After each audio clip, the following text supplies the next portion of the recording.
ערב טוב לכם, לי קוראים גלעד טירם ואני המרכז של הפעילות בתנועת כנען. המצגת שאני הולך להציג לכם היום היא בעצם מצגת היכרות ראשונית להורים בנושא של מרכזי השכלה לנוער ובוגרים. זה שם של פרויקט שאנחנו עובדים עליו בקבוצת החינוך של כנען. המצגת הזאת היא בעצם גרסה ראשונית של מצגת שאנחנו נשתמש בה בהמשך בשביל להסביר את הנושא להורים ולעניין אותם בפרויקט הזה, ואולי גם חלק מהם ירצו להירשם. בואו נתחיל.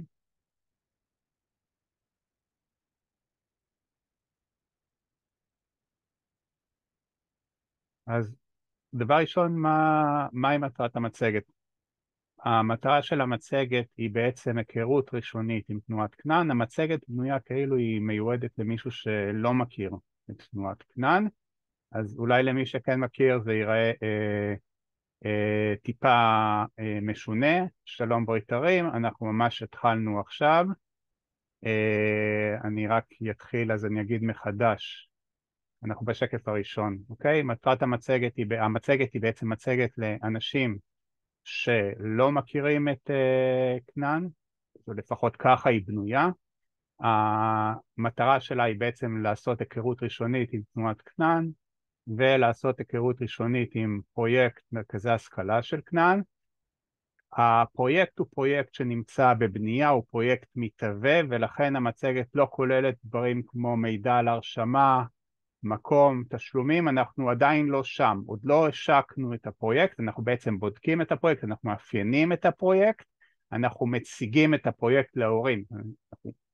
ממש בחודשים הקרובים אנחנו נתחיל בהצגות, אני מקווה אינטנסיביות של הפרויקט הזה להורים, במטרה לקבל משוב, במטרה גם להבין איפה אנחנו עומדים, איפה ההורים עומדים ביחס לרעיון. אנחנו גם נציג את הפרויקט לאנשים אחרים. אוקיי, אנחנו נציג גם את הפרויקט לאנשים אחרים מהמגזר, במטרה לעניין אותם להשקיע, כי הפרויקט הזה לא יקום, מכיוון שאנחנו עוסקים בבניית מגזר. חלק מהתהליך הוא בעצם לעבוד על פרויקטים, עדיין אין מערכת של מיסוי, אז הפרויקט מהסוג הזה שאנחנו רוצים להתחיל אותו כבר שנה הבאה, לא יקום בלי שיהיה איזשהו פרויקט של מימון המונים צמוד אליו. בסוף המצגת ההורים יכולים, אני מזמין את ההורים לעקוב אחרי הפעילות שלנו. בעצם הדבר הכי טוב שאפשר לעשות למי שרוצה לעקוב אחרי הפעילות שלנו זה להצטרף לקבוצת החינוך בקהילת הוואטסאפ.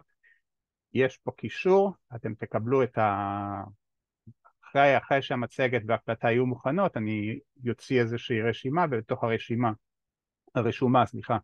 יהיה קישור למצגת, ואתם תוכלו לגשת לכל הלינקים שנמצאים בתוך המצגת. אני מזמין אתכם להמשיך ולעקוב גם אחרי המצגת. אז אני אתחיל ברקע על תנועת כנען. תנועת כנען צמחה כהמשך לפרויקט מרכז דמוקרטי, שפעל בין השנים 2018-2020 על רקע המחאה נגד השחיתות השלטונית ובעד הדמוקרטיה. שם בעצם התחיל הסיפור של תנועת כנען, עדיין לא קראו לזה תנועת כנען. השם כנען ניתן לפרויקט בשנת 2020, המצאת סדרת המצגות מבוא לפדרציה, ומציין שלב מכונן בו הופיעה התובנה שחלק רחב בציבור לא מעוניין במשטר דמוקרטי ליברלי, ולכן גם לא מגיב למסרי המחאה. ומכאן שיש לעבור מפעילות מחאתית לפעילות בונה מגזר. למעשה, מה שקורה, אני רק איזושהי הערה קטנה פה, יש היום הרבה ארגונים שהם פועלים בכיוון של להציע איזשהו פתרון, ובעצם לבוא לציבור ולהגיד לו, תעברו ממצב של מחאה למצב של בנייה. במקרה של כנען זה מצב של בניית מגזר. יש אנשים שעברו את התהליך הזה לפני כמה שנים, אוקיי? אנשים שהפגינו בעבר, חלקם שהפגינו כבר בשנים 2017, יש כאלה שהתחילו ב-2017, ב-2018 בוודאי, ואילך, חלקם כבר עברו את השלב הזה של לנסות לשנות את דעתו של הציבור שמנגד, והאנשים האלה בעצם היום באים ומציעים כל מיני פתרונות, גם אני וגם האנשים ששותפים לפעילות שבתנועת כנען. עכשיו, כנען היא בעצם תנועה אזרחית, היא תנועה לא מפלגתית, היא פונה לקהל ישראלי, לבעלי תעודת זהות ישראלית, כן, והיא אינה מוגבלת מבחינה גיאוגרפית. התנועה פועלת בשקיפות ומשתפת את כוונותיה, תכניה ופועלה עם הציבור הרחב. כל המצגות שלנו מוקלטות, כל המצגות שלנו זמינות, מכיוון שאני עוד מעט אגיד שאנחנו עוסקים בשינוי שיטת המשטר, אנחנו גם חשוב לנו שהכל יונח על השולחן, ככה ששום דבר בפעילות שלנו לא ייחשב כמשהו חתרני. כנען מובילה תהליך לשינוי שיטת המשטר והחלפת המשטר האוניטרי, שזה משטר שמבוסס על שלטון מרכזי, במשטר פדרלי המכונה פדרציה מגזרית, שזה בעצם פדרציה שבה מתקיימת הפרדה בין מכלולים תרבותיים כלכליים על בסיס מגזרי ולא על בסיס חלוקה גיאוגרפית של השטח. הרבה אנשים מכירים את המונח פדרציה, אבל חושבים שמדובר באיזושהי חלוקה של השטח, כי ככה באמת בנויות הפדרציות בעולם. כנען מדברת על פדרציה שבה לא מחלקים את השטח, אלא ישנם ממשלים אוטונומיים שהחלוקה ביניהם היא על בסיס מגזרי, אוקיי? והאזרחות באוטונומיה היא לא אזרחות תלוית מיקום גיאוגרפי, אלא היא סוג של אזרחות דיגיטלית. אנחנו נדבר על זה בהמשך בפרק הרחבה אם ההורים יבקשו. כנען מיישמת את תהליך שינוי שיטת המשטר דרך איגוד הציבור הדמוקרטי ליברלי לכדי מגזר אוטונומי, ובכך מסייעת להבשלת המגזריות בחברה הישראלית במעבר לשיטה פדרלית. נגיד לזה רק עוד משפט, כדי להגיע, אנחנו לא יכולים לבוא היום ונגיד בואו נהפוך את ישראל לפדרציה. אני לא מאמין שתהיה היום איזושהי ממשלה שתחוקק חוק שעוד שנה, שנתיים ישראל הופכת לפדרציה. לדעתי זה לא יקרה. כן, יש איזשהו תהליך שקורה בחברה הישראלית שמפצל אותה למגזרים נפרדים, ומה שאנחנו עושים זה בעצם לעזור לתהליך הזה להבשיל, מתוך נקודת ההנחה שבעוד מספר שנים, כשבאמת המגזרים יהיו נפרדים אחד מהשני וכל אחד כבר יתנהל כמעין אוטונומיה, אז כל המגזרים יבינו בעצם שאין מה להמשיך בשיטת המשטר האוניטרי, היא כבר לא רלוונטית. אז מה שאנחנו עושים, אנחנו פועלים בשטח של המגזר הדמוקרטי ליברלי, אוקיי? שהוא עדיין רואה עצמו כמחנה. אנחנו אומרים, אתם לא מחנה, אתם מגזר, אנחנו רוצים לבנות את המגזר, אנחנו רוצים להפוך את הציבור הזה לציבור מגזרי, כחלק מתהליך של מגזריות, כדי להגיע לאיזשהו עתיד, לאיזשהו נקודה בעתיד, בעוד נניח 10 שנים, שבו באמת המציאות בישראל תבשיל לכדי שינוי בשיטת המשטר. כנען פועלת במספר דרכים לשם הבניית התהליך של חילופי פרדיגמה משטרית, עיצוב מבנה השיח, אני בהמשך אם תשאלו אני אוכל להרחיב על זה, הסברה, הנחלת פרקטיקה של דמוקרטיה השתתפותית, ומרכז הכובד שלנו זה בעצם פיתוח של פרויקטים אזרחיים במטרה לכונן מארג אלטרנטיבי של שירותים חברתיים עבור המגזר ובשילוב מנגנוני ממשל עצמי ופלטפורמה כלכלית. זאת אומרת, יש לנו פה שירותים חברתיים, ממשל עצמי ופלטפורמה כלכלית. אנחנו עוד מעט נראה את הדברים האלה בתרשים. הפרויקטים עליהם עובדת ותעבוד כנען פרוסים על פני מגוון תחומים, חינוך, תרבות, רווחה, בריאות, חוקה, מגזרית, שירותים אזרחיים, מרשם נישואים אזרחי, שירותי פנים כמו מרשם אזרחים, בעסקים ועוד. ומי שייכנס לקבוצות הוואטסאפ יוכל לראות שהקבוצות בעצם מתחלקות לפי נושאים, כשכל נושא בעצם הוא מטפל או יטפל בעתיד בסוג אחר של שירותים חברתיים. האסטרטגיה של כנען, וזה חשוב לדעת ולהבין, מאפשרת לה לפעול ליישום החזון ללא תלות בחקיקה מתרימה. אנחנו לא מחכים, אין לנו צורך לחכות לאיזשהו אישור או לאיזשהו חקיקה של איזשהו חוק, כדי שנוכל להתחיל ליישם את זה, את הרעיון שלנו, ללא תלות בבחירות מקומיות או ארציות, וללא שנדרשת הסכמה מצד מגזרים אחרים. ולכן אין כל מניעה לצאת לדרך, והחסם העיקרי הוא בעצם השגת לגיטימציה של קהל היעד. הסעיף האחרון שאמרתי הוא סעיף כאילו מאוד מאוד מרוכז של משהו מאוד מאוד חשוב. אנחנו נוכל לדבר על זה בהרחבה, על בעצם למה האסטרטגיה של כנען היא כזאת שהיא לא תלויה בשום דבר חוץ מאשר בלגיטימציה של הציבור הדמוקרטי ליברלי. אז זאת הייתה היכרות קצרה עם כנען. קחו לכם כמה שניות להביא פה בתרשים. הדבר הראשון, ובחירת הצבעים פה היא לא מקרית, שחור על גבי לבן, במקרה שלנו זה יצא יותר יפה לבן על גבי שחור. אז לבן על גבי שחור, אני אומר לכם שכלום לא חוסם אותנו מלבד עצמנו. ואני מתייחס לפעילות של כנען. הפעילות של כנען, הלוגיקה מאחוריה, האסטרטגיה מאחוריה היא כזאת שכדי לצאת לדרך, כדי ליישם את התהליך שלנו, אנחנו זקוקים ללגיטימציה ציבורית, אבל שום דבר לא חוסם אותנו. זה לא, הרבה פעמים אומרים לי לא ייתנו לכם. לא רלוונטי, לא במקרה של כנען. אז כלום לא חוסם אותנו מלבד עצמנו. אני גם אדגיש, תסתכלו פה על שלושת הוקטורים. אנחנו בעצם 2023 מתחילים את שלב היישום של הרעיונות של כנען. אתם רואים שיש פה מצד אחד ממשל עצמי, מבנה תאגידי וכלכלה תומכת מגזר, וכינון של שירותים חברתיים ואזרחיים.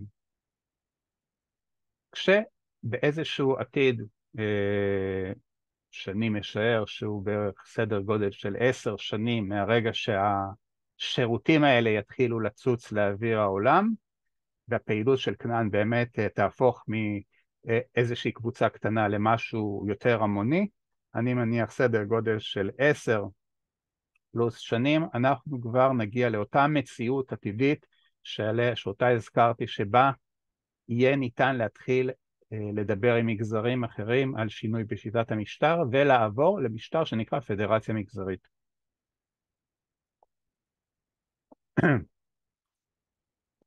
אז זה היה רקע על כנען. אני עכשיו עובר בעצם לרקע של מערכת החינוך העצמאית.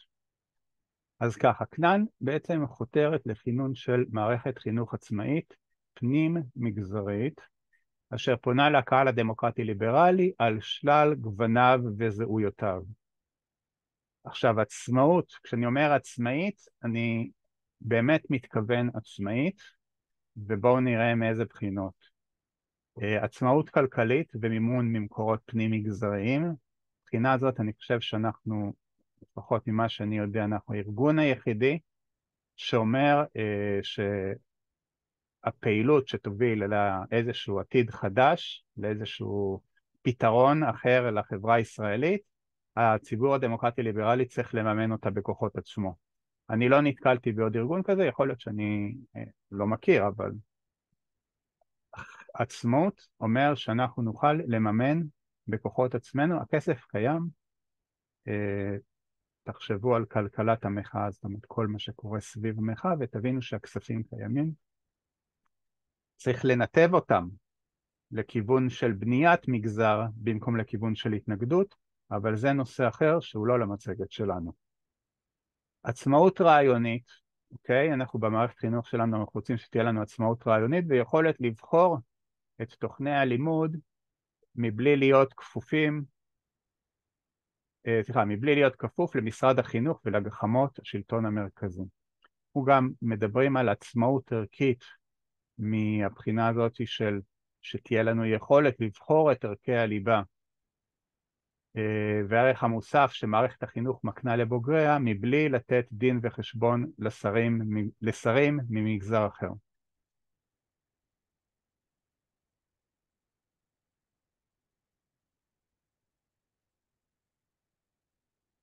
אחרי זה נתייחס לשאלה.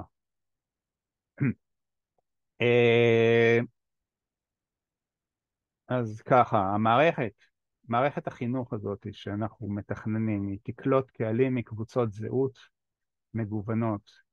זהות, כשאני אומר קבוצות זהות, אני מדבר על זהות מינית, זהות מגדרית, זהות לאומית, זהות אתנית, כל דבר שהוא נושא של זהות, אוקיי? המערכת תקלוט קהלים מקבוצות זהות מגוונות, ולכן היא תיישם עיקרון, אותו אנחנו מכנים משפך פלורליסטי, ועבור גילאים נמוכים, בעצם פועלים במסגרות, גילאים נמוכים פועלים במסגרות תוכן נפרדות, וככל שעולים בגיל, המסגרות בעצם הולכות ומתכנסות ביחד, עד שבעצם בגילאים של חטיבה ותיכון כולם לומדים ביחד, שזה אומר דתיים, חילוניים, ערבים, יהודים, פלסטינים, ציונים, שמאלנים, ימניים, כולם לומדים ביחד במסגרת שמה שמאפיין אותה זה מרחב בחירה רחב. עוד מעט נראה את זה בתרשים. חשוב להבדיל בין הגישה של כנען לגישות ליברליות אחרות, אוקיי? זאת לא מערכת חינוך לחילונים, אלא מערכת חינוך לציבור ליברלי דמוקרטי על שלל אמונותיו וזהויותיו. במרכזי ההשכלה ילמדו חילונים ודתיים, ערבים ויהודים, טרנסים, סטרייטים, שמאלנים, ימנים, ותוסיפו לרשימה הזאת איזה זהות שאתם רוצים, כולם ילמדו ביחד. לפי מודל המשפך שציינתי קודם, כן? תלוי בגילאים. ולא פחות חשוב, מערכת החינוך צריכה להיות מסוגלת לספק את שירותיה לאנשים ממגוון מעמדים סוציו-אקונומיים, ולא מדובר, זאת לא מערכת חינוך לעשירים בלבד, וליישם כזה דבר, כשהתחלתי לשחק עם המספרים, אז הבנתי שזה אתגר לא פשוט, אבל זה מה שאנחנו הולכים לעשות. יכול להיות שבהתחלה המודלים הכלכליים יהיו כאלה שהם טיפה פחות מתאימים לאנשים מעוטי יכולת, אבל אנחנו נפצה את זה באמצעות נושא של מלגות או איזשהו סוג של תשלומים פרוגרסיביים, אנחנו נוכל לראות את זה בהרחבה אחר כך. קחו לכם כמה שניות להסתכל על התרשים הזה, זה בעצם תרשים מאוד מאוד רחב של הרעיון של מערכת חינוך עצמאית. אתם רואים שבגילאים הנמוכים יש הפרדה בין זרמי תוכן, ככל שעולים בגיל, הקבוצות מתכנסות אחת עם השנייה, כשבחטיבה ובתיכון כבר כולם לומדים ביחד. אנחנו היום בנושא של מרכזי ההשכלה מדברים אך ורק על גיל התיכון, אוקיי? על כיתות י' עד י"ב, למעשה כולל י"ג י"ד, אנחנו נראה את זה בהמשך. אז בואו באמת נדבר על מרכזי ההשכלה. אנחנו ניגשים ממש לעניין עצמו. מרכזי השכלה לנוער ובוגרים הוא בעצם שם של פרויקט, עליו עובדים בקבוצת החינוך של תנועת כנען כחלק מתהליך כינון מערכת חינוך אוטונומית. מרכז השכלה הוא הקונספט המוצע על ידי תנועת כנען כאלטרנטיבה ללימודים בתיכון. היום מישהו שאל אותי האם זה בנוסף, או האם זה כאילו איזשהו העשרה, אז לא מדובר בהעשרה, מדובר על מסגרת שהתלמידים שילמדו בה לא ילמדו בתיכון. אין סיבה שילמדו בתיכון. אוקיי? למי שלומד במסגרת. משהו אלטרנטיבי לגמרי.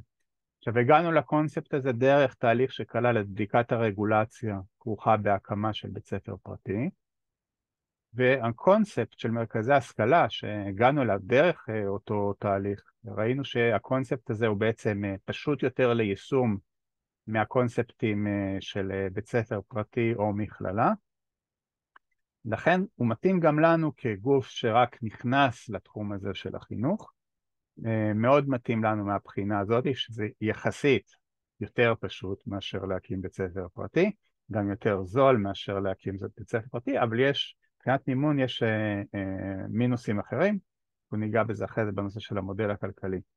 הקונספט גם מאפשר לנו, וזה אולי היה הגורם הכי מכריע, כי אנחנו כן חשבנו בהתחלה ללכת לכיוון של בית ספר פרטי, איך זה נקרא? רשום שאינו מוכר או משהו כזה, או מוכר שאינו רשום. זה כן באמת היה הכיוון בהתחלה, ואנחנו לאט לאט תוך כדי שיחה עם עורכת הדין התכווננו לתוך הקונספט הזה של מרכזי ההשכלה, ומה הדבר הכי חשוב שהקונספט הזה מאפשר לנו, זה בעצם את החופש או את האוטונומיה שאנחנו כל כך שואפים אליה, שהיא מאוד חשובה גם, מאוד חשוב גם שבגילאים האלה התלמידים כבר יפגשו בה. אני לא בטוח שנצליח באמת בגילאים היותר נמוכים לממש תוכניות אוטונומיות לחלוטין, אני עוד לא יודע, אנחנו רק התחלנו לחשוב על הנושא הזה, אבל עצם העובדה שפה כן עלינו על קונספט אוטונומי זה מאוד מאוד משמעותי מבחינתנו. אז הקונספט הזה מאפשר לנו לממש תוכנית שאינה נתונה לפיקוח או תכתיב מצד משרד החינוך, וזה מאוד מאוד חשוב לנו, וככה אנו יכולים לממש אוטונומיה מלאה בחינוך, לפחות לגילאי תיכון, ואני עוד פעם, זה לא מדובר פה באיזשהו, כשאני מדבר על אוטונומיה זה לא איזשהו עניין אקדמי, זה לא איזשהו עניין של להתעסק בקטנות, אנחנו בתוך משטר דמוקרטי, המשטר הדמוקרטי הזה ילך ויתבסס, אני חושב שהוא כן ישמר כל הזמן אופי דמוקטטורי, זאת אומרת איזושהי מסגרת, נקרא לזה פסאודו דמוקרטית, כדי לאפשר את מידת החופש או את מראית העין הכאילו דמוקרטיה. אבל המשטר הדיקטטורי ילך ויתבסס ככל שיעבור הזמן, למרות המחאה, ולכן ההתערבות של המשטר, של השלטון המרכזי, ההתערבות של השלטון המרכזי בחינוך, שהיום אולי כאילו אנשים קופצים על כל חודו או קוצו של יוד, ההתערבות הזאת לדעתי, התחושה שלי, היא תלך ותגדל, ההתערבות בחינוך הממלכתי היא תלך ותגדל, וזה יהפוך לבלתי נסבל, כאילו, אנחנו לאט לאט נתרגל לזה, אבל אם אנחנו ננסה לדמיין מה יהיה עוד נגיד שנה, אז נבין שזה הופך להיות בלתי נסבל, ולכן הנושא הזה של האוטונומיה ושל ההתנתקות ממשרד החינוך, ובגלל שזה התנתקות ממשרד החינוך, זה בעצם התנתקות מהשפעות השלטון המרכזי, הוא מאוד מאוד חשוב לנו. מרכז השכלה הוא מקום הפועל בשעות אחר הצהריים ערב, והוא משלב עזרה בלימודים לתואר ראשון, פעילות חינוכית ופעילות חברתית. מעין שילוב בין מרכז למידה של האוניברסיטה הפתוחה ותנועת נוער. מרכז ההשכלה ינוהל על ידי חברת בת בתשלובת כנען, יש פה קישור, אחרי זה תוכלו להיכנס ולהבין על מה אני מדבר. תשלובת זה קונצרן, כן? זה מבנה תאגידי, מבנה של חברות שמקושרות ביניהם ביחסי אם בת. אז המרכזים הם בעצם ינוהלו על ידי חברה שהיא חברת בת בתוך התשלובת הזאת, ובראש התשלובת תהיה אגודה שיתופית של אזרחי כנען, שזה מה שאני לפעמים קורא לו הקואופרטיב. הקהל במרכזים הוא נוער בגיל תיכון של הורים שהם אזרחי כנען, כלומר עברו תהליך הרשמה, אימות זהות וחתימה על הסכמה עם התקנון או החוקה בעתיד, במרשם האזרחים של כנען.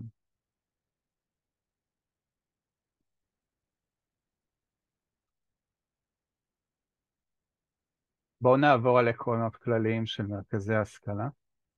אז כפי שאמרתי, הנהנים ממרכזי ההשכלה הם ילדים להורים שהם אזרחי כנען.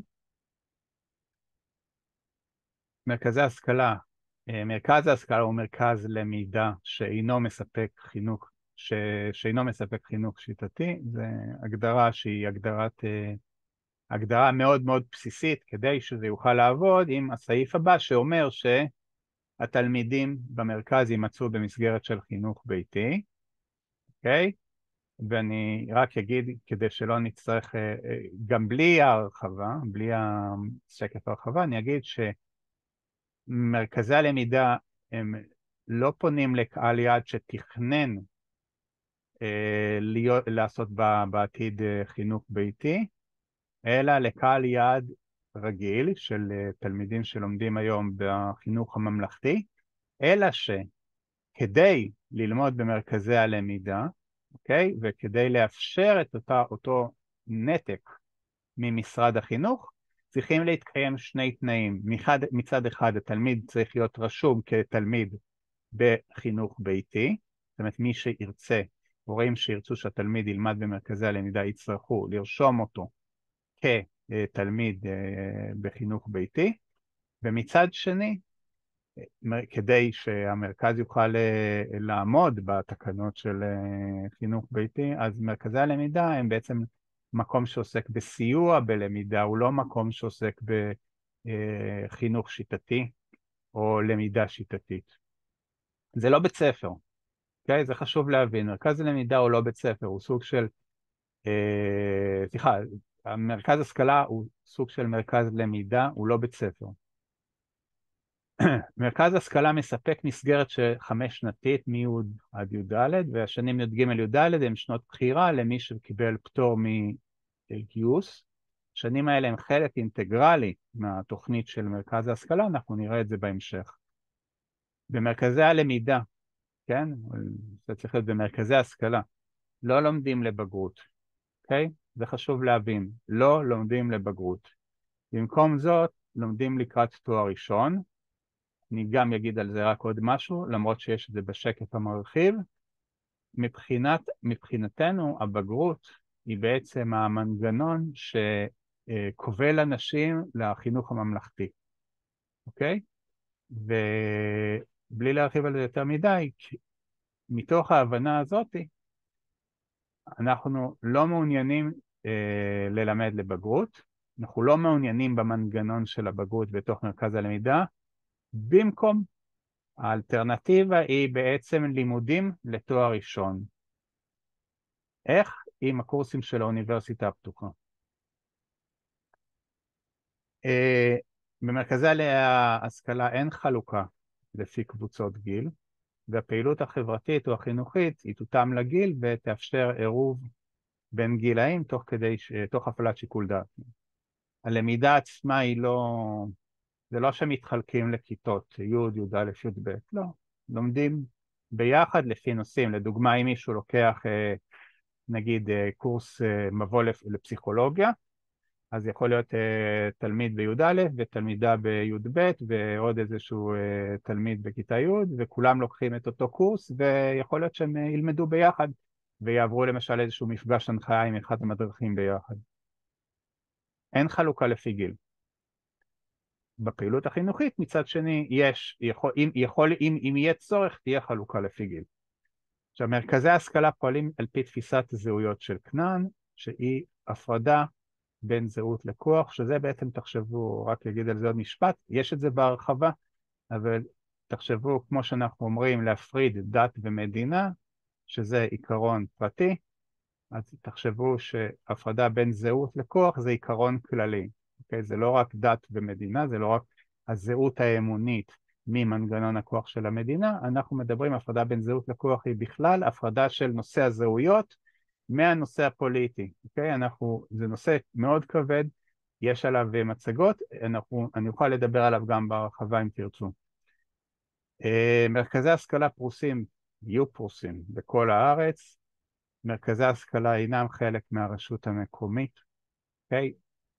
גם אם זה יושב בתוך בית ספר בפתח תקווה, זה לא חלק מעיריית פתח תקווה. אנחנו כן נשלם שכירות לעיריית פתח תקווה, אז אני לא יודע בדיוק איך עובד המנגנון, אנחנו נשלם את זה דרך הבית ספר, אני מניח, או יש מקומות שזה דרך איזושהי אגודה כזאת, אבל אנחנו לא חלק מהרשות המקומית, אנחנו לא נתונים לפיקוח של הרשות המקומית, זה פשוט גוף פרטי שפועל בתוך עיר. המימון של מרכזי ההשכלה מתחלק בין קהילת אזרחי כנען וההורים.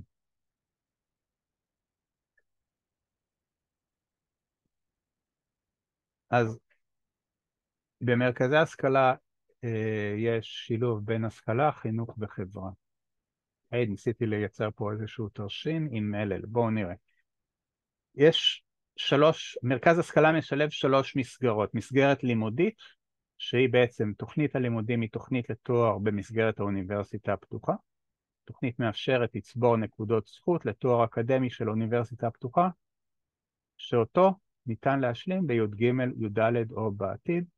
אני רק אגיד, יש את זה גם ברחבה קצת יותר במורחב, אבל אנחנו לא דוחפים תלמיד לסיים תואר ב3 שנים, אני לא חושב שזה נכון. אם יש איזשהו 5% מהתלמידים שירצו לעשות את זה, אוקיי, אז הם יעשו את זה והם יקחו את זה, את העומס על עצמם, ואנחנו לא מכוונים למקום הזה. אנחנו מכוונים לאיזשהו תהליך שבו התלמיד כן יוכל לצבור נקודות זכות לתואר, הוא יקבע את העומס, ובעיקרון, בעומס סביר, תלמיד יוכל להגיע בסוף י"ב, אם הוא עבר את י' י"א י"ב, כן? אם מישהו עבר באמת את ה3 שנים בתוך המרכז, הוא יוכל להגיע לשלב מאוד מתקדם, נגיד ל3/4 תואר, שזה נכון להיום יאפשר לו דחיית שירות וסיום, אפשרות לסיים את התואר, לפחות לפי החוק שאני מכיר. המסגרת השנייה היא מסגרת חינוכית. במרכז מתקיימת פעילות חינוכית לנוער בנושאים שונים. חלק מהפעילות החינוכית נסוב סביב קורסי חובה, אוקיי? חשוב להגיד את זה, ומיועדת לייצר היכרות עם דפוסי החברה, המגזרים וסוגיות אזרחיות בישראל. אלה קורסי חובה מעבר לקורסי חובה של האוניברסיטה הפתוחה, לקורסי חובה שאנחנו נחליט להם, ויהיה איזושהי רשימה, ומתוך הרשימה יהיה צורך לבחור איזשהו, נגיד, נניח 2 קורסים. יכול להיות שזה ישתלב עם איזשהו מסגרת אחרת של האוניברסיטה הפתוחה, שנקראת קורסים מרחיבי דעת, ויכול להיות שתהיה איזושהי מידה של חפיפה, שזה עוד יותר טוב.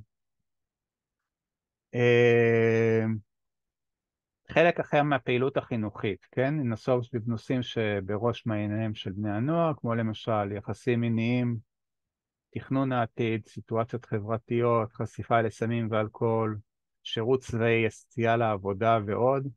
אלו דברים שאני מניח אני גדלתי בקיבוץ, לא בתנועת נוער, אבל אני מניח שזה דומה. אלו דברים שמדברים עליהם, נגיד, בתנועת הנוער, אפילו אני לא יודע אם כבר מדברים עליהם בתנועת הנוער, דברים שהם נושאים לדעתי היום אולי מדברים עליהם בצורה מאוד מאוד חלקית בבית הספר, למשל נושא של יחסים מיניים עם כל האפליקציות שיש. אני מאוד בספק אם בכלל מדברים על זה בבית ספר, למרות שזה נושא מאוד מאוד, זה דוגמה, כן? זה נושא מאוד מאוד טעון, או החשיפה העצומה לסמים, אוקיי? ואיך מתמודדים עם זה? זה גם, זה נושא טעון. אני בספק אם בית ספר רגיל מתמודד עם זה, נגיד כאיזשהו בצורה, לא יודע, צריך לברר.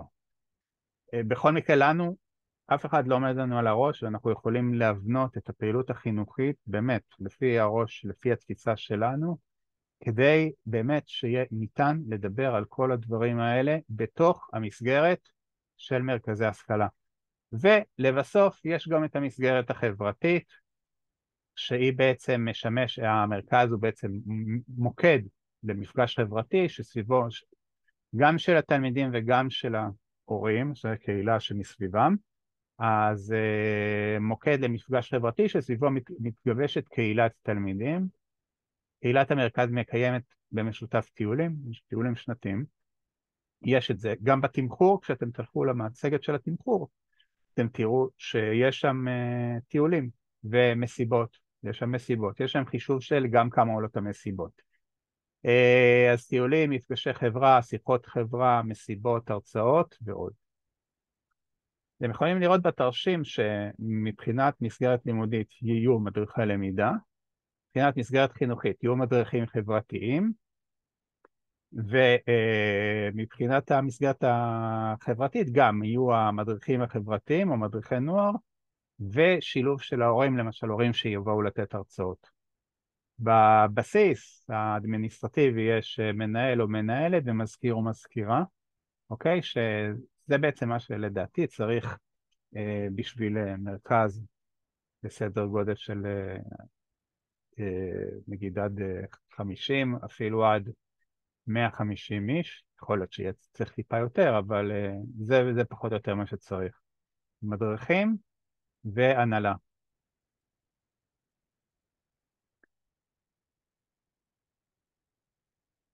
מה יש בתוכנית הלימודים? במרכז ההשכלה לא לומדים לבגרות, אנו תופסים מה? זה פה מופיע, לא בהרחבה.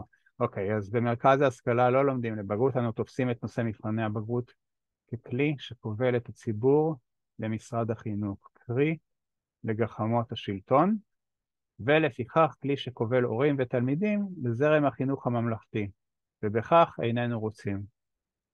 הבגרות, בגלל המעמד הכמעט מיסטי שיש לה, המחשבה שזה בעצם הדרך היחידה להיכנס לאוניברסיטה, שזה לא נכון, אוקיי? קיבלה איזשהו מעמד שבעצם היא הפכה למטרה, היא הפכה למטרת העל של החינוך הממלכתי, בוודאי שבשנות התיכון. כן, אפשר לדבר הרבה על חינוך וכלים וערכים וזה, אבל בסופו של דבר התיכון הוא ממוקד בגרות. והעניין עם הבגרות זה שמי ששולט, מי שמכתיב מה יהיה בבגרות, זה משרד החינוך. אוקיי? אם עכשיו יש את הסיפור עם האזרחות, עם ספרי האזרחות. מי שמכתיב מה יהיה כתוב בספרי האזרחות זה צוותים מקצועיים שקשורים למשרד החינוך. זאת אומרת שבעצם דרך הבגרות יש שליטה, או דרך המנגנון הזה, הישות הזאת שנקראת מבחני בגרות, מתקיימת שליטה של משרד החינוך, ששליטה בעצם, זה לא באמת שליטה, זה בעצם להפוך את הקהל של החינוך הממלכתי לקהל שבוי, כי כולם רוצים וחושבים שהם חייבים לסיים את הבגרות ולעשות את הבגרות ולהצטיין בבגרות, ובעצם כי זה אכן קיבל כלי שקיבל מעמד מאוד מאוד מיוחד בקבלה לאוניברסיטה, אבל הוא לא הכלי היחידי. ופה בעצם יש משרד החינוך, בעצם עם הכלי הזה משרד החינוך תופס את הציבור ומחזיק אותו צמוד לתוך החינוך הממלכתי. ופה בדיוק בגלל זה אנחנו באים ומציעים את האלטרנטיבה, והאלטרנטיבה שלנו היא שתלמידים במרכזי השכלה לומדים באמצעות קורסים של האוניברסיטה הפתוחה, והתלמידים הם במקביל גם סטודנטים של האוניברסיטה הפתוחה, אוקיי? חשוב להבין את זה, שתלמיד במרכז ההשכלה הוא גם רשום כסטודנט באוניברסיטה הפתוחה. אני עוד לא יודע להגיד אם אנחנו נקנה את הקורסים במרוכז או לא, אני מניח שכשנגיע לשם, לתאום הזה מול האוניברסיטה הפתוחה, ונרצה להגיע בעתיד, כן, כשיהיו הרבה מאוד תלמידים, נרצה להגיע לאיזושהי הנחה משמעותית בעלות של שכר הלימוד עבור קורס, אנחנו כן ננהל איזשהו מנגנון של רכישה מרוכזת של הקורסים, אבל זה פשוט במקום שההורים ישלמו, יעשו את ההרשמה באוניברסיטה הפתוחה, הם יעשו את ההרשמה אצלנו. אז ככה, אז אנחנו מדברים על קורסים של האוניברסיטה הפתוחה, והתלמידים הם סטודנטים של האוניברסיטה הפתוחה, ולמעט קורסי הכנה, יש קורסי הכנה באוניברסיטה הפתוחה, קורסים שנועדו להביא את התלמיד לאיזושהי רמה מסוימת. הקורסים האלה לא מקנים נקודות זכות אקדמית, אבל שאר הקורסים באוניברסיטה הפתוחה מקנים נקודות זכות אקדמיות, ומאפשרים רכישה או להגיע לתואר ראשון. מעבר למפגשי הנחיה של האוניברסיטה הפתוחה, התלמידים במרכז יקבלו סיוע בלמידה, הנחיה ותגבור ממדריכי ההוראה, זה מה שראינו קודם. כרגע המודל מדבר על זה שמי שמכיר קצת את האוניברסיטה הפתוחה, יודע שיש הנחיה רגילה, שהיא ברירת המחדל, והנחיה מוגברת שעולה יותר, די הרבה יותר, וכרגע המודל מדבר על זה שאנחנו נרכוש את הקורסים בהנחיה רגילה, אבל את ההנחיה המוגברת יספקו מדריכי ההוראה, שהם, דרך אגב, מי שיכנס אחר כך למצגת של המודל הכלכלי, יראה שהרעיון הוא להביא מדריכי הוראה שהם בעצם סטודנטים מתקדמים באוניברסיטה הפתוחה, כאלה שכבר עשו את הקורסים, או כאלה שהיו סטודנטים באוניברסיטה הפתוחה. עכשיו, בהתאם למסלול שיבחר התלמיד ורקע קודם, סביר להניח שרוב התלמידים יידרשו לקורסי הכנה. לדוגמה, יש שני קורסי הכנה במתמטיקה, כל קורס זה סמסטר דרך אגב, כן? כאלו המסופקים על ידי האוניברסיטה הפתוחה. את קורסי ההכנה ניתן להתחיל ללמוד עוד לפני תחילת, לפחות את הראשון שבהם, כן? ניתן להתחיל ללמוד עוד לפני תחילת שנת הלימודים במרכז, כפי שאני אציג בהמשך. מעבר לקורסי חובה של האוניברסיטה הפתוחה, תהיה רשימה של קורסי חובה, מתוכם חובה שלנו, כן? מתוכם יש לבחור לפחות 2 קורסים,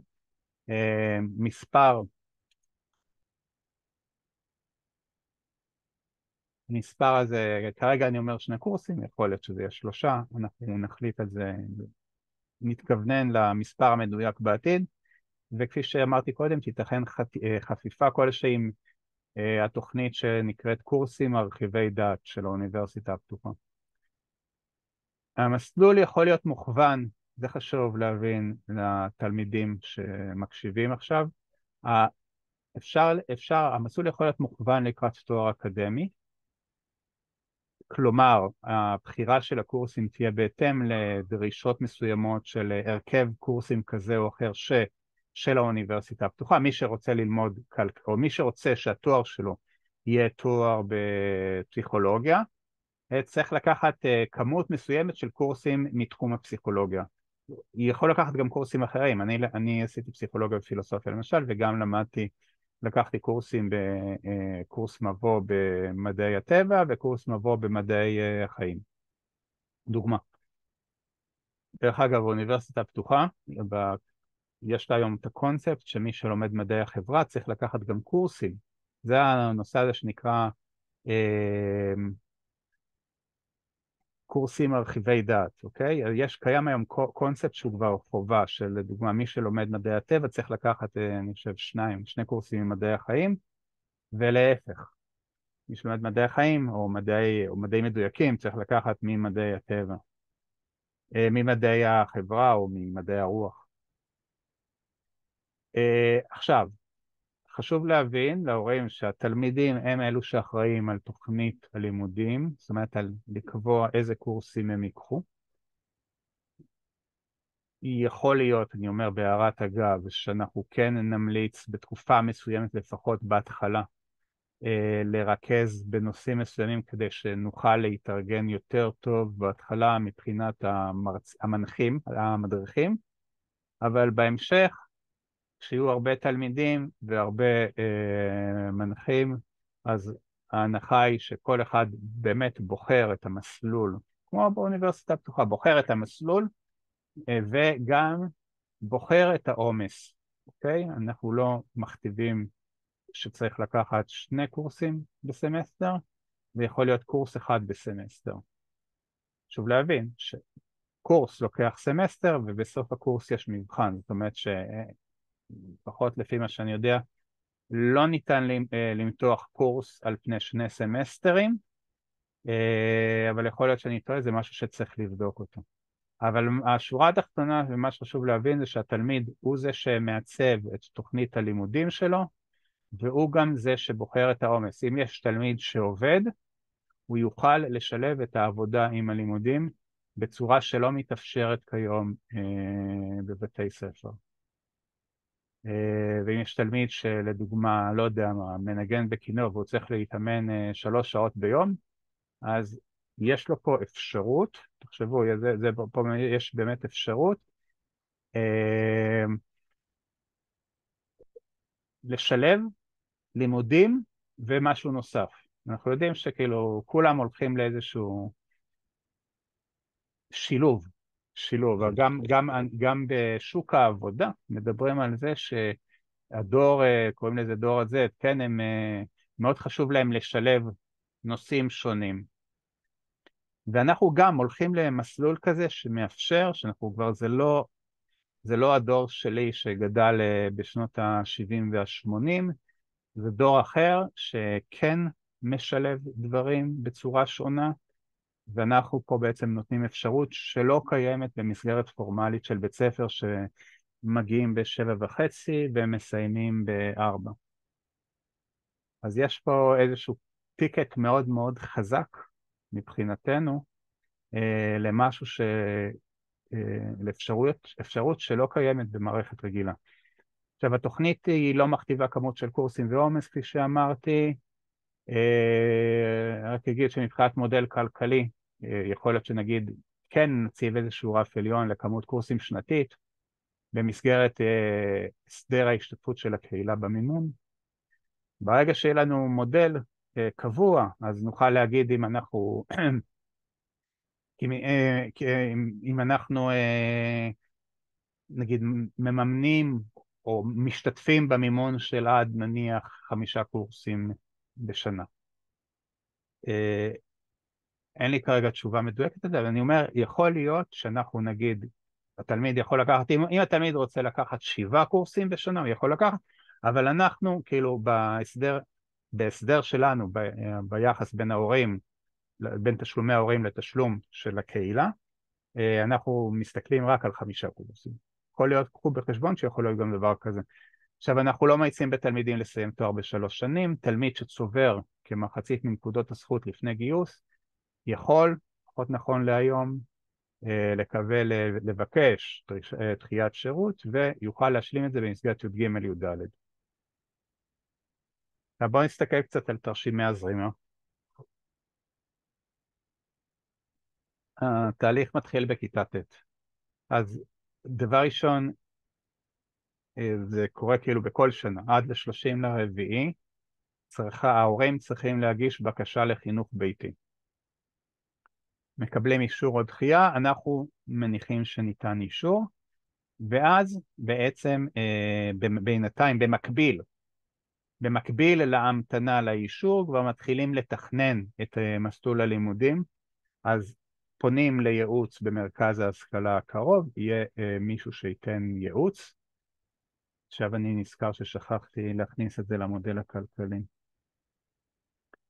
מתוקן. אז יהיה באמת מישהו שנותן ייעוץ, יושבים עם היועץ או היועצת, פותחים תיק, ומתחילים לתכנן מסלול, ובמידה שהכל מסתדר גם, וניתן האישור לחינוך ביתי, או שהורים מחליטים שהם עוקפים את זה, אבל זה עניין פרטי שלהם. אני אוכל להגיד על זה משהו נוסף בהרחבה שעוסקת בחינוך הביתי. מבצעים הרשמה, ובעצם רוכשים קורס ראשון של האוניברסיטה הפתוחה, ואם נדרשת הכנה מיוחדת, פועלים, ופה באמת נכנס המקום של, אמרתי שאם נדרש קורס הכנה, וברוב המקרים כן נדרש קורס הכנה, למשל קורס במתמטיקה, כבר אפשר להתחיל לעשות אותו בסמסטר הקיץ, שלפני סמסטר הסתיו שמתחיל בספטמבר. אפשר יהיה כבר לעשות את קורס ההכנה. זה קורס שיש קורסים שהם ספציפית, מספקים אותם בקיץ, כדי שסטודנטים יוכלו לעשות אותם עוד לפני שהם מתחילים את מסלול הלימודים. זה נכון לאוניברסיטה הפתוחה בכלל. עושים איזשהו משהו שקראתי לו גיבושון,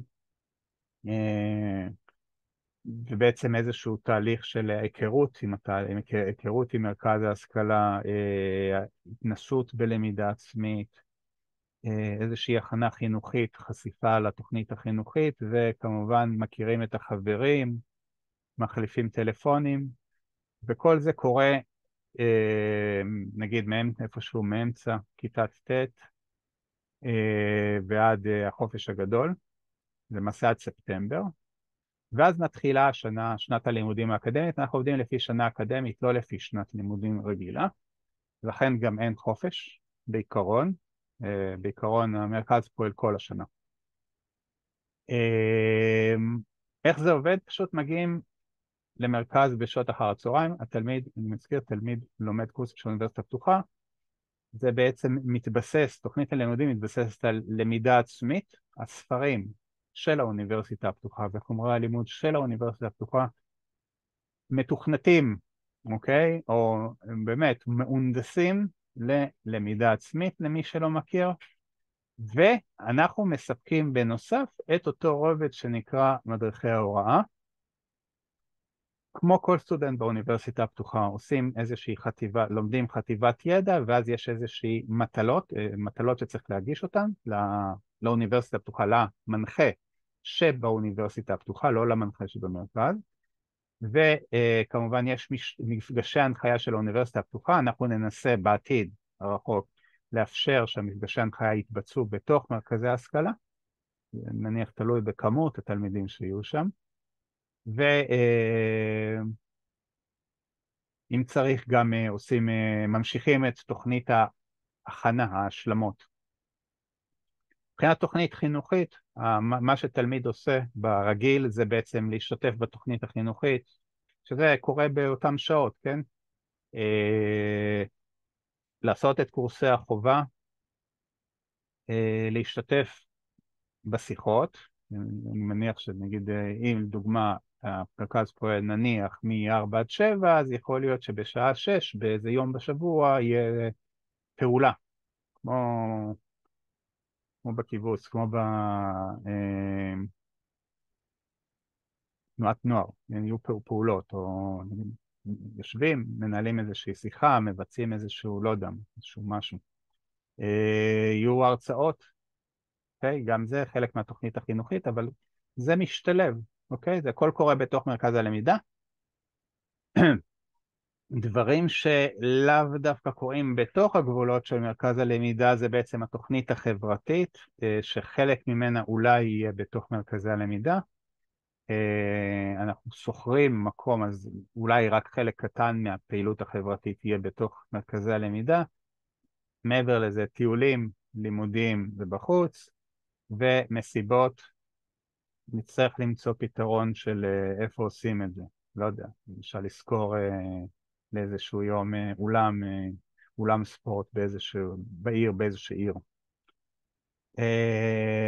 מסיבת פורים, מסיבת סוף שנה, על זה אני מדבר במסיבות. עכשיו, מה קורה מבחינת י"ג י"ד?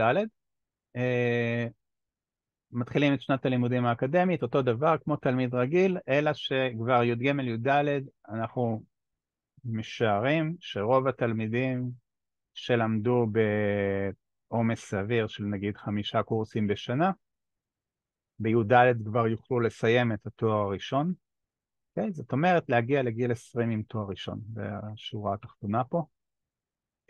ויש דבר מאוד מיוחד שנקרא מסלול של קצונה אזרחית, שזה לא קשור לצבא, זה קשור אלינו, לכנען, עוד מעט נראה מה זה. אז תוכנית הלימודים לתואר ראשון, כרגיל, למידה עצמית, מדריכי הוראה, מטלות, כמו תלמיד רגיל. יכול להיות שבשלב הזה כבר דרך אגב חלק מאותם י"ג י"ד יהפכו, אנחנו עוד מעט נראה את זה, או לפחות באופן חלקי יתפקדו כמדריכי הוראה, או כמדריכים חברתיים. ויש באמת, וזה מתחבר לנושא הזה שנקרא קצונה אזרחית, כמו שאמרתי קודם, התפיסה שלנו היום זה שהבית ספר מסתיים בי"ב, ואז כאילו מתחיל איזשהו משהו אחר. אנחנו אומרים לא, המרכז הוא מי' עד י"ד, אבל באמצע חלק מהאנשים יתגייסו לצבא, וחלק ימשיכו את הלימודים שלהם. אז לאלה שממשיכים את הלימודים יש מסלול שנקרא קצונה אזרחית, שבעצם מדובר בהכשרה, כמובן מבחירה, אי אפשר להכריח פה מישהו לעשות את זה, כן, מבחירה, אלה שיבחרו. מדובר בתהליך הכשרה של תלמידים שסיימו י"ב לאחד משלושה מסלולים, למסלול הנחיה, הנחיה בלימודים, למסלול הדרכה, או למסלול של ניהול וממשל. עכשיו, במסלול ההנחיה בעצם התלמידים ילמדו שיטות הוראה ויתחילו לעבוד בשטח כמדריכי הוראה של תלמידים צעירים יותר, ואיזשהו, בסוף יהיה גם איזשהו תהליך של הסמכה לעוזר למידה במרכז. מדריך למידה במרכז. אותו הדבר במסלולי הדרכה, יהיה איזשהו קורס הדרכה, גם ילמדו שיטות הדרכה, יעבירו פעולות לדור הצעיר, אוקיי? ובסוף תהיה גם איזושהי הסמכה, ומבחינת המסלול השלישי של ניהול וממשל בעצם יהיה איזשהו קורס ניהול, קורס שיטות ניהול כללי, אני עוד לא יודע איך נעשה את זה, אולי נמצא משהו בטוח שאפילו באוניברסיטה הפתוחה נוכל למצוא משהו שניתן להיאחז בו, ושיטות ניהול בגופי הממשל העצמי, הכוונה באוטונומיה, אוקיי? ובסופו של דבר תהיה התמחות בעבודה בגופי הממשל. בגופי הממשל אני מתכוון בגופי הממשל של האוטונומיה שאנחנו בונים בכנען, זאת אומרת, בחינוך, בתרבות, ברווחה.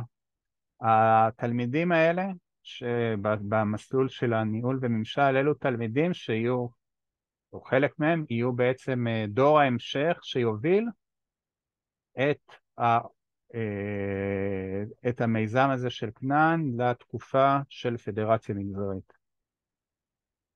אלה אנשים שבעתיד ינהלו יהיו חלק מהשכבה, שכבת בעלי התפקידים באוטונומיה.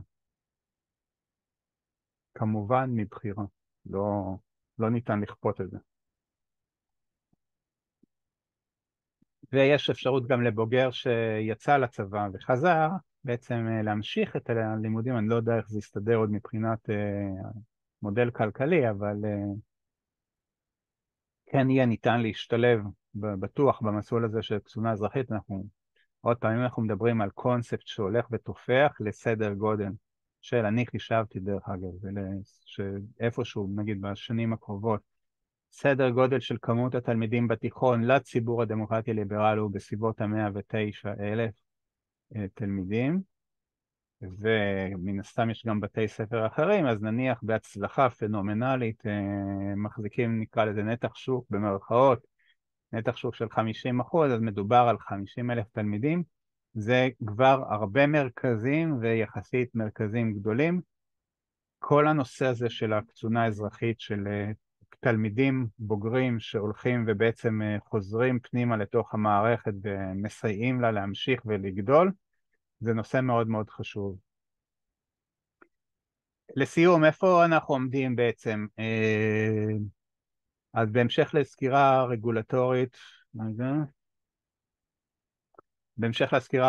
שביצענו, בחרנו בפורמט של מרכזי השכלה, זה מה שהסברתי. אנחנו כרגע בעצם נמצאים בשלב של אפיון של פרויקט מרכזי השכלה, ובחודשים הקרובים אנחנו נציג את הפרויקט להורים ונבדוק היענות של הציבור ההורים. אנחנו גם נבדוק היענות להשקיע בפרויקט. השקעה מינימלית צריכה לשקף יכולת תפעולית ל3 שנים לפחות. אנשים לוקחים החלטה משמעותית של לעשות את זה במקום בגרות, זה לא יכול להיות משהו שמחזיק רק שנה.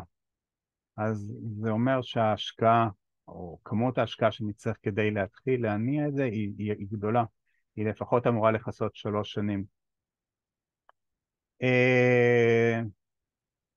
חשוב לדעת שעד ל-30/4 בכל שנה ניתן להגיש את הבקשה לחינוך ביתי. אנחנו מכוונים לספטמבר 24 כמועד לתחילת הפעילות, בתלות בנכונות מצד ההורים והציבור הכללי לצעוד במתווה, שזה דבר חשוב. כפי שהובהר קודם לכן, המיזם כולו מבוסס על לגיטימציה ציבורית מצד המגזר הדמוקרטי-ליברלי, נכונות להיות אזרח ולהפנות משאבים של זמן וכסף לפרויקטים בכלל, לפרויקט מרכזי השכלה בפרט. אין מקור למימון ולגיטימציה, אין מקור מימון ולגיטימציה אחר מלבד הציבור. ואנחנו יכולים להצביע על הדרך, אבל הציבור הוא זה שצריך לצעוד בה. ואני אגיד לכם עם יד על הלב שכרגע, כאילו זה נראה טיפה מוקדם, אוקיי? אבל דברים יכולים מאוד להשתנות מאוד מאוד מהר. אז אנחנו, כן, ואני אומר את זה בלי לחרטט, כאילו אנחנו כן מנסים לכוון את עצמנו לקראת ספטמבר 24, אבל כמובן שאנחנו לא נתחיל פעילות אם לא נדע שאנחנו לא מסוגלים לממן אותה בצורה רציפה. וכרגע, כשתסתכלו, כשתראו את המספרים, תבינו שתפעול של כל מרכז בסביבות ה-1.3 מיליון לפי חישוב של 30 תלמידים, זה לא אומר שזה עולה בצורה ליניארית עם כמות התלמידים, אבל זה סכומים לא מבוטלים, וזה אומר, הסכומים לא מבוטלים זה אומר גם גיוס גדול מבחינת גיוס המונים. אני לא יודע אם הציבור כבר נמצא כדי להרים דבר כזה, אבל אנחנו צועדים בדרך, ואנחנו כאילו, אנחנו סוללים את הדרך. זהו, תודה לכם על ההקשבה. זה זמן לשאלות, ואם יש רשימה של נושאים להרחבה, אנחנו נוכל לדבר עליהם, לדעתי. כמעט, כן, שעה. אנחנו נוכל לדבר על השאלות ונוכל לעשות פגישות המשך, לדבר על, להסביר מהי אסטרטגיית הפעולה של כנען, מהי פדרציה מגזרית, מה זה אומר להיות אזרח בכנען, למה חינוך ביתי, מה זה אומר חינוך ביתי. נושא היחס לזהויות שהוא נושא כבד בפני עצמו, מיקום ומבנה, קצת לדבר על המספרים, להראות אפילו את החישובים, לדבר על עלויות של זה, דברים שהם טיפה יותר מתקדמים. מה שעשינו היום זה באמת היכרות כללית עם הנושא הזה של מרכזי השכלה. כן, אז בואו אני אנסה לענות על השאלות שגל שאלה למודל הכלכלי, הסעות מרוכזות למפגשי הנחיה, אם יתקיימו מחוץ למרכז. מפגשי הנחיה של, לא חשבתי על זה, זאת אומרת אם לא חשבתי על זה, נחשוב על זה, אני רושם לי, הסעות מרוכזות למפגשי הנחיה של האוניברסיטה הפתוחה, אני מניח, של האופ, אשר יתקיימו מחוץ למרכז. אוקיי, אני צריך לחשוב על זה. הנושא של ההסעות כן מחושב, אפשר לראות את זה במצגת של המודל הכללי, שאחרי זה מהשקף של הרפרנסים של הכישורים, אתם תוכלו, כשתקבלו את המצגת, אתם תוכלו להגיע אליה. אז יש כן חישוב של הסעות אל המרכזים, שזה דרך אגב רלוונטי למרכזים, נגיד שבאזורים כמו, אזורים פתוחים, כמו למשל שיהיה מרכז בקיבוץ מסוים, שאליו יבואו מהיישובים של האזור. אז שם אנחנו כן נצטרך הסעות שמביאות את התלמידים למרכזים. בתוך העיר יכול להיות שחלק מהתלמידים לא יצטרכו בכלל הסעה, חלק מהתלמידים יוכלו להשתמש בתחבורה ציבורית. לגבי הסעות מרוכזות למפגשי הנחיה, יכול להיות שזה יוכל לקבל מענה, okay, כי אני לקחתי בחשבון שכולם צריכים הסעה, אבל לא באמת כולם יצטרכו הסעה, אז כן יכול להיות שאנחנו נוכל כן לתת איזו תמיכה מתוך אותו תקציב, אנחנו נצטרך לקחת את זה בחשבון. עוד אומרת גל שכל הפתרונות של המגזר הליברלי הם במימון עצמי, מהסיבה הפשוטה שאנו מממנים אותנו, אוקיי, וגם מגזרים אחרים. אוקיי, לא מדויק, אבל זה כבר, אני מניח שזה נאמר חצי ברצינות, חצי בהלצה, זה נכון מבחינה זה, אבל חוץ מהמגזר הדמוקרטי-ליברלי יש עוד אנשים שבעצם תורמים לכלכלה הישראלית, אבל זה לא קשור אני צודק גל, זה לא הנושא המרכזי שלנו, נכון?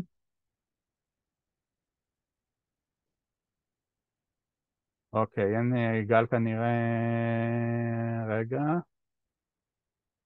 גל כנראה, זה הרגיז אותך שאמרת, אוקיי, אז נדבר על זה אחר כך. טוב. אני רק אחדד פה, ואני אגיד שוב את מה שאמרתי, שאני אחרי זה נבדוק עם גל למה זה הרגיז אותה, רגע. שאנחנו צריכים להתחיל לממן את עצמנו. הבנתי. אוקיי, טוב. אז אני אמרתי בתחילה, למי שלא היה, אני אמרתי בתחילת המצגת שהחלק מהקונספט של האוטונומיה הוא שבעצם אנחנו צריכים להתחיל להתרגל, אני אמרתי להתחיל להתרגל לממן את עצמנו, התכוונתי לזה שאנחנו צריכים להתחיל להתרגל לממן את הפעילות שאנחנו מתכננים כדי לייצר איזושהי אוטונומיה עתידית, מתוך מיקרוקוסמוס כלכלי פנימי שגם אנחנו אמורים לבנות אותו. גל צודקת, וגם אני צודק. כן, הבנו. חבר'ה, יש עוד מישהו שרוצה לשאול? רמי? רמז? רמה. אוקיי, רמה? רמה? לא, תודה, אני מקשיבה, אין לי שאלות כרגע, אוקיי. הבנתי. טוב, תודה אז רבה. בסדר, אנחנו נסיים, אם ככה אנחנו נסיים פה. ברגע שהמצגת תהיה מוכנה, אתם תוכלו גם לראות את השקפים של ההרחבה. שימו לב, אני עובר בזריזות, כאילו אני לא אעבור על הטקסט, אני אראה שיש שקפים של הרחבות, שמסבירים על נושאים ספציפיים. אוקיי? זה לדוגמה יכול להיות שנגיד אם יש איזשהו יום עיון, אז אנחנו מתחילים בסשן ראשון שהוא המצגת הכללית, ואחרי זה עוברים לסשנים ספציפיים.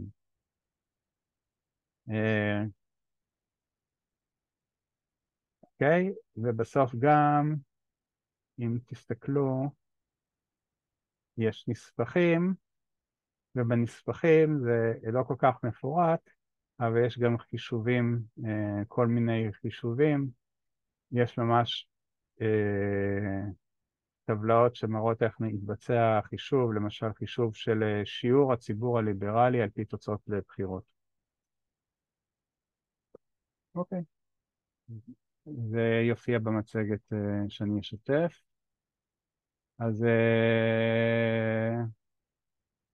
זהו, אני אגיד לכם תודה לכם על ההקשבה, ואנחנו נשתמע. תודה. ביי, בכיף. ביי. בהצלחה, ביי. תודה. אני מפסיק את ההקלטה.